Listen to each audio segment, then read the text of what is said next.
Assalamualaikum warahmatullahi wabarakatuh. Saya Satrio Bayu Sejati, nomor absen 30. Dan saya Fabian Radit Octavian, absen 10. Kami di sini akan menjelaskan novel berjudul Bandung Lautan Api Yang ditulis oleh Jasisman dan diterbitkan pada tahun 1986 oleh Angkasa Bandung. Dan buku ini berhalaman 94.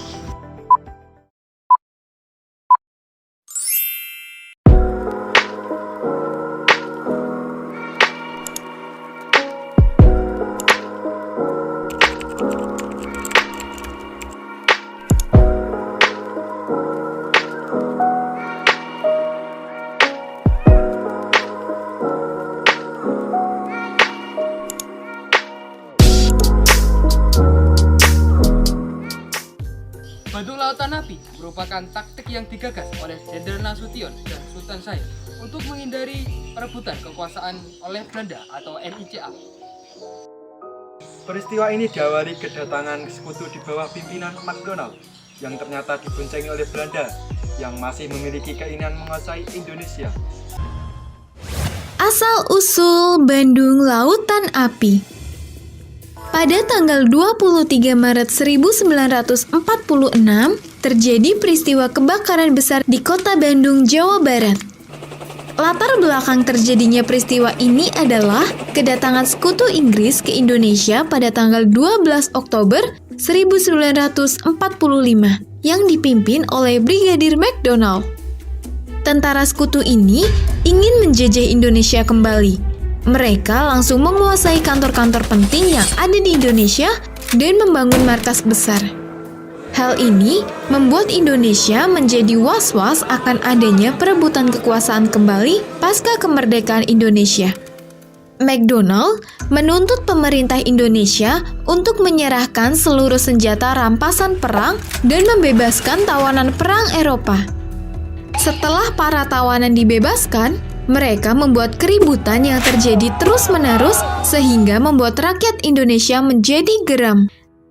Tepatnya, pada tanggal 21 November 1945, Angkatan Perang Indonesia melakukan penyerangan diam-diam ke markas sekutu, termasuk di Hotel Homan dan Hotel Preanger yang merupakan markas besar sekutu. 3 hari setelah penyerangan itu, McDonald mengirim atau mengeluarkan ultimatum kedua kepada Perdana Menteri Indonesia, yaitu Sultan Syahrir, yang berisi Ultimatum itu berisi memerintahkan warga Bandung untuk meninggalkan kota Bandung sejauh 10 km atau lebih dari pusat kota. Jika tidak dilakukan, sanksi militer dianggap perlu. Lalu, Sultan Syahrir rapat dengan Jenderal A.H. Nasution dan Jenderal Sudirman. Jenderal Nasution dan Jenderal Sudirman menolak ultimatum itu. Namun, Sultan Syahrir ingin mematuhi saja. Tidak, kita tidak boleh menuruti ultimatum yang dikeluarkan sekutu. Benar, Indonesia ini sudah merdeka, kita tidak bisa menyerah begitu saja. Lebih baik kita mengalah saja. Indonesia belum mempunyai senjata yang mumpuni untuk melawan mereka. Saya tidak mau terjadi pertumpahan darah yang lebih banyak lagi. Akhirnya, Jenderal Nasution melakukan musyawarah dengan perwira-perwira tentara Indonesia, Badan Perjuang, dan aparat kota Bandung untuk menanggapi ultimatum tersebut. Hasil dari musyawarah tersebut adalah kota Bandung akan dibumi hanguskan. Pada malam itu juga, tanggal 24 Maret 1946, seluruh penduduk Bandung dievakuasi. Cepat, cepat! Seluruh warga menjauh dari sini! Baik Pak, saya rela Bandung terbakar oleh tangan bangsa Indonesia daripada dikuasai oleh sekutu. Tepat jam 9 malam, gedung-gedung dan seluruh rumah warga di Bandung dibakar oleh tentara Republik Indonesia. Para sekutu pun tidak terima. Mereka melakukan penyerangan terhadap Indonesia. Terjadilah pertempuran yang sangat dahsyat. Sementara itu, di Desa Dayeuhkolot, tepatnya di selatan kota Bandung, terjadi pertempuran besar. Di sana, terdapat gudang amunisi terbesar sekutu yang berisi senjata. Muhammad Toha bertugas untuk meledakkan markas senjata sekutu tersebut di tengah pertempuran. Mereka pun menyelinap dan berhasil masuk ke dalam gudang. Seketika, gudang itu habis terbakar. Dua pejuang pun gugur di balik dahsyatnya ledakan gedung itu. Beberapa jam kemudian, seluruh kota Bandung dipenuhi dengan api yang berkobar di mana-mana. Oleh karena itu, peristiwa ini disebut dengan Bandung Lautan Api.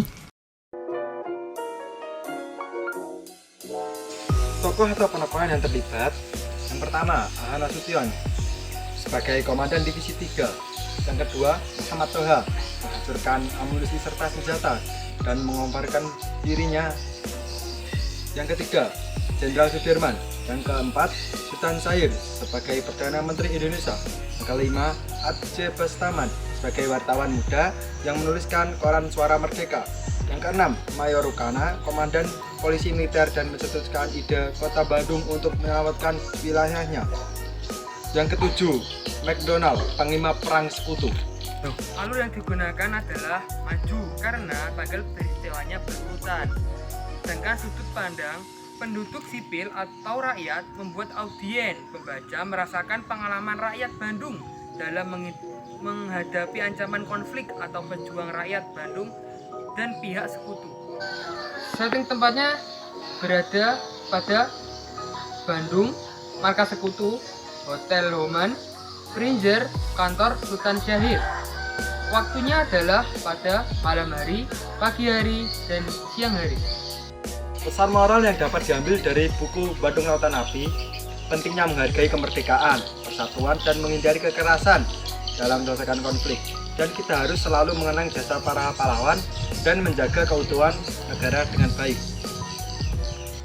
Amanat yang kita ambil dari buku tersebut adalah kita harus rela berkorban demi bangsa agar bangsa tidak jatuh ke tangan penjajah, walau itu harus merelakan nyawa.